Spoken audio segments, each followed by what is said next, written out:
Oke, assalamualaikum warahmatullahi wabarakatuh. Selamat pagi untuk kita semua. Sebelumnya, perkenalkan nama saya William Rorison Panggabean dengan NIM 123 130 133 dari Prodi Teknik Elektro. Nama saya Daniel Bersadar Pardosi dengan NIM 123 130 134 dari Prodi Teknik Elektro. Nama saya Muhammad Latif dengan NIM 123 130 136 dari Prodi Teknik Elektro. Oke, pada kesempatan kali ini saya bersama rekan saya akan mempresentasikan tugas besar praktikum sistem tenaga elektrik, yaitu sebuah simulasi koreksi faktor daya pada sistem distribusi tenaga listrik menggunakan etap atau Dick silent. Bisa dilanjutkan oleh teman saya.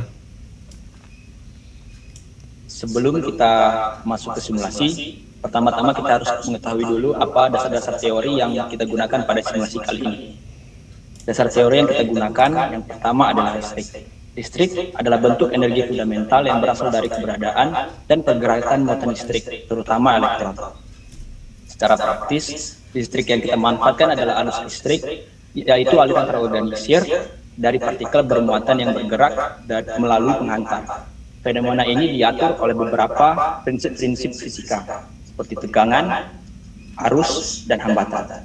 Selanjutnya ada tegangan dan arus. Tegangan dan arus adalah dua pilar fundamental dalam ilmu kelistrikan yang memiliki peran berbeda namun saling bergantung. Tegangan atau beda potensial dapat diibaratkan sebagai tekanan yang berfungsi sebagai kekuatan pendorong yang dihasilkan oleh perbedaan energi potensial antara dua titik. Arus adalah efek dari adanya dorongan tegangan tersebut, di mana ia mengukur laju aliran muatan listrik yang sesungguhnya melewati satu titik dalam rangkaian persatuan waktu. Kemudian selanjutnya ada daya. Daya didefinisikan sebagai laju atau kecepatan di mana energi listrik dikonsumsi, dihasilkan atau diubah dari satu bentuk ke bentuk lainnya dalam satu rangkaian dan diukur dalam satuan watt. Daya secara fundamental adalah hasil kerja gabungan dari dua besaran utama, tegangan dan arus. Selanjutnya itu ada faktor daya. Faktor daya adalah ukuran efisiensi penggunaan daya listrik dalam sistem arus bolak-balik atau AC. Didefinisikan sebagai rasio antara daya aktif dengan daya nyata. Daya aktif adalah daya yang benar-benar melakukan kerja nyata, seperti menghasilkan cahaya atau menggerakkan motor. Sedangkan daya nyata adalah total daya yang disuplai oleh sumber. Kemudian terakhir itu ada kapasitor bank.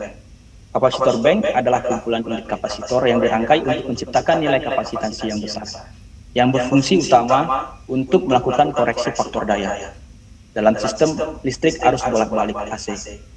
Pemasangan kapasitor bank bertujuan untuk mengimbangi daya reaktif yang secara alami ditarik oleh beban induktif seperti motor dan transformator yang merupakan penyebab utama rendahnya faktor daya dalam sistem industri.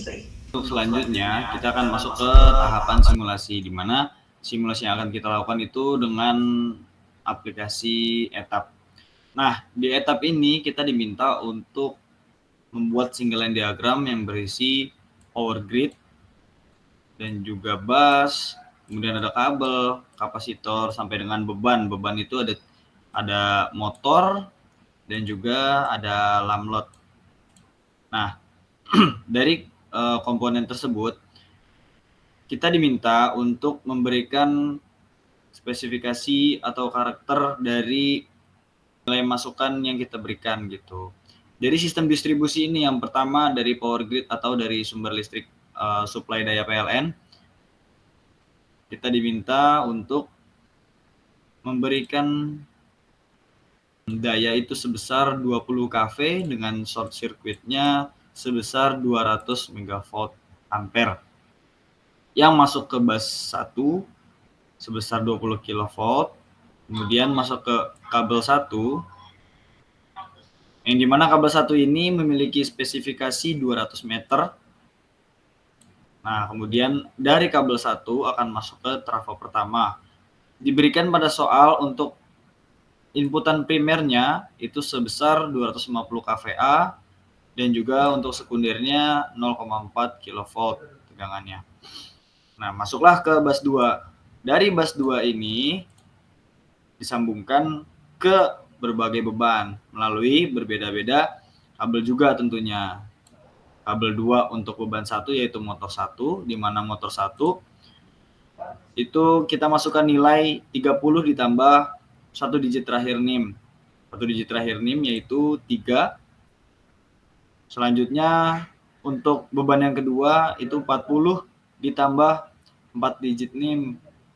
1 digit NIM terakhir dari anggota kedua yaitu 4, maka dapatlah 44 kW dayanya.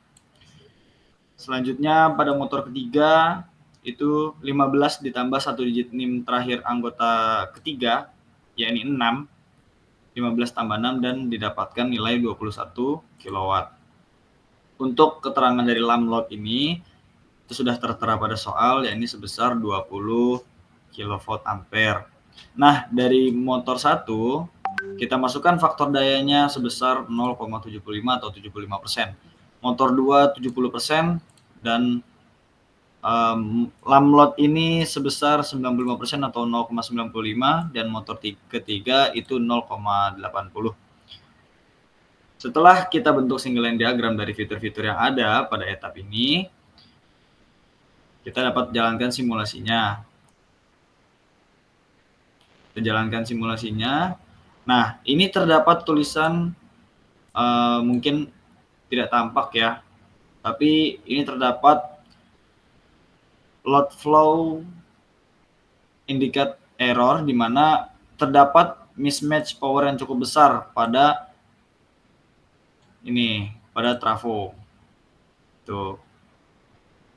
Jadi kalau kita lihat dari flow animation dan juga loss-nya dapat diketahui nilainya itu tertera itu di mana kilowatt itu untuk daya aktif, kVAR itu untuk daya reaktif, seperti itu. Dan ini pada busnya, tegangan pada bus 0,392 kV.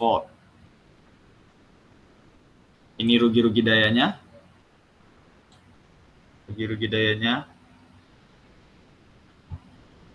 Ya, setelah itu, ini merupakan sistem yang belum diberikan kapasitor bank.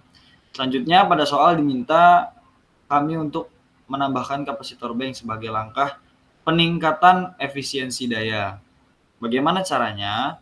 Nah, caranya itu kami melakukan perhitungan. Hasil data yang didapatkan tadi, yaitu ini, maka diketahui data seperti ini. Dan kita dapatkan juga data dari aplikasi etap di mana daya aktif pada lamlot 19 kW dan daya reaktifnya 6,24 kVAR. Maka langkah pertama yang akan kita lakukan yaitu mencari nilai theta terlebih dahulu. Mencari nilai theta dari theta 1, 2, dan 3 sesuai dengan jumlah beban. Nah, maka didapatkan 41,41 derajat, 45,573 derajat, 36,87 derajat. Setelah mendapatkan nilai theta, kita mencari nilai daya reaktif untuk masing-masing beban dengan rumus P dikali tan theta.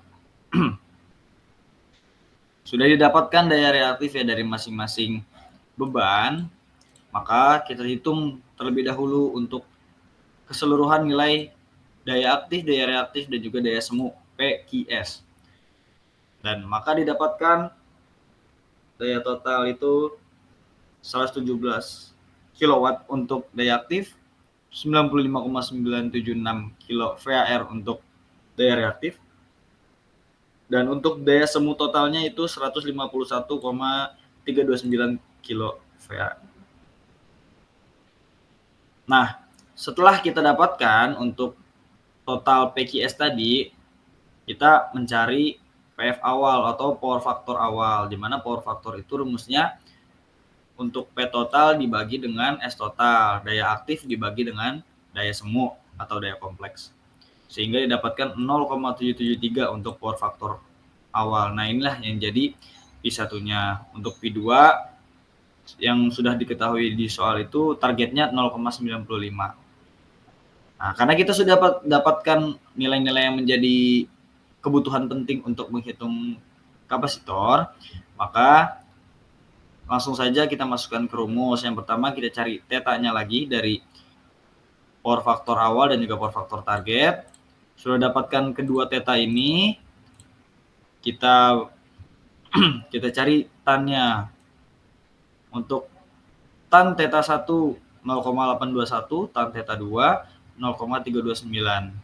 Dan kita masukkan ke rumusnya di mana QC atau daya reaktif kapasitif sama dengan daya aktif dikali tan Pi1 dikurang tan Pi2 dan didapatkan hasil 57,564 kilo VAR.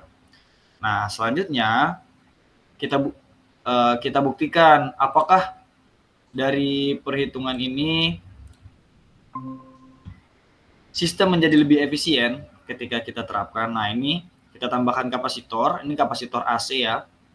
Kapasitor AC kita tambahkan, kita hubungkan ke bus. Kita lihat apa reaksinya. Nah, dari hasil yang didapatkan ini membuktikan bahwa sistem menjadi tidak efisien. Mengapa tidak efisien? Karena seperti yang kita tahu sebelumnya sistem itu mendapatkan tegangan 0,392 kV. Nah, di sini 0,368 kV. Gitu. Apa saja yang menjadi parameter ketidakefisienan sistem? Itu kita bisa lihat dari sini. Rugi dayanya sebesar 32,6 kW. Ini cukup besar ya. Efisiensi pengantaran listrik mulai dari daya, tegangan, faktor daya, seperti itu. Itu yang seharusnya dikoreksi dari koreksi faktor daya. Dan seharusnya sistem menjadi lebih efisien. Sedangkan yang ditemukan ini sistem kurang efisien. Mengapa? Ada dua indikasi. Indikasi pertama kita bisa lihat trafo ini berwarna merah, yang dimana merah ini berarti dia panas. Mengapa bisa panas? Karena ada indikasi bahwa beban yang diberikan itu melebihi kapasitas dari si trafonya, sedangkan trafonya disuplai hanya 250 kilo VA. Nah, karena kurangnya daya primer yang disuplai ke trafo, maka menyebabkan sistem kurang efisien. Itu tidak sesuai dengan bebannya. Nah, kita lihat juga pada bus ini merah. Kenapa sih kedua indikator ini merah? Karena keduanya itu memanas gitu. Karena energi listrik yang melewati kedua ini berubah menjadi energi panas. Gitu. Justru menghilang, bukan terhantarkan dengan sempurna gitu. Nah, dari masalah tersebut, maka kesimpulan yang kami dapatkan, untuk faktor daya ini pada sistem ini memang kita dapatkan meningkat faktor dayanya, yang seharusnya ketika faktor daya meningkat dari koreksi faktor daya terus kita tambahkan kapasitor bank, seharusnya menjadi lebih efisien. Akan tetapi apabila tegangan primer yang diberikan kepada kapasitor itu kurang dari yang seharusnya dan juga beban yang melebihi yang bisa disuplai oleh trafo, maka itu akan membuat sistem tidak efisien. Seperti itu. Oke, baik, jadi itu penjelasan atau presentasi tugas besar simulasi koreksi faktor daya pada sistem distribusi tenaga listrik pada kelompok kami. Mohon maaf jika ada kesalahan kata. Kami mohon maaf yang sebesar-besarnya. Terima kasih.